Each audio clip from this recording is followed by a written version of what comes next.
రక్తం కార్చాడు, చేతులకి మేకులు, కాళ్ళకి మేకులు, తలకు ముళ్ళ కిరీటం, వీపు మీద కొరడా దెబ్బలు తిన్నారు. ఈ లోకంలో ఎవరైనా అలా దెబ్బలు తిన్నారంటే ఎవరికి దెబ్బలు తినలేదు. యేసు ఒక్కడే దెబ్బలు తిన్నాడు. యేసు ప్రభు చనిపోయి తిరిగి మూడవ దినాన్ని లేచాడు. ఎవరు కూడా చనిపోయి తిరిగి మూడవ దినాన్ని ఎవరు లేదు. యేసు ఒక్కడే చనిపోయి తిరిగి లేచాడు. యేసు ప్రభు అంటుడు, ఇగో మీ కొరకు నేను స్థలాన్ని సిద్ధపరచున్నాను. ఆ స్థలం అట, ఆ స్థలంలో మనం వెళ్ళాలి. చనిపెడితే మన ఆత్మ అక్కడికి వెళ్ళదు. కానీ మన ఆత్మ రక్షణ పొందకపోతే భూమికి ఉందంటే నరకమైన స్థలం ఉంటుంది. ఈ నరకంలో ఎవరు ఉంటారు? పాపం చేసినటువంటి వారు, దేవుని ఆజ్ఞ అతిక్రమించే వారు అందరూ ఆ నరకంలో ఉంటారట. నరకంలో ఏంటంటే అగ్ని ఉంటుందట, అగ్ని భయంకరమైన అగ్ని ఉంటుందట. అక్కడ కానీ మన ఆత్మ వెళ్ళిందంటూ యుగ మంటల్లో కాలిపోతాం. మనకి 3 ఉన్నాయి: శరీరము, ప్రాణము, ఆత్మ ఉన్నది. ఈ శరీరము ప్రాణము మట్టిలో పెట్టబడుతుంది, లేదంటే కాల్చబడుతుంది. కానీ ఆత్మకు చావలేదు. ఈ ఆత్మ రక్షణ పొందాలి.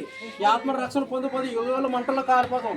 అందుకే దేవుని యొక్క మాటలు చెప్పడానికి, ఈ యొక్క మంచి వార్త చెప్పడం మీ అందరికీ చెప్పడానికి వచ్చాడు. ఎప్పుడు ఎలాగుంటుందో తెలీదు అమ్మా, అద్దమ్మా, ఎప్పుడు ఎలాగుంటుందో తెలీదు.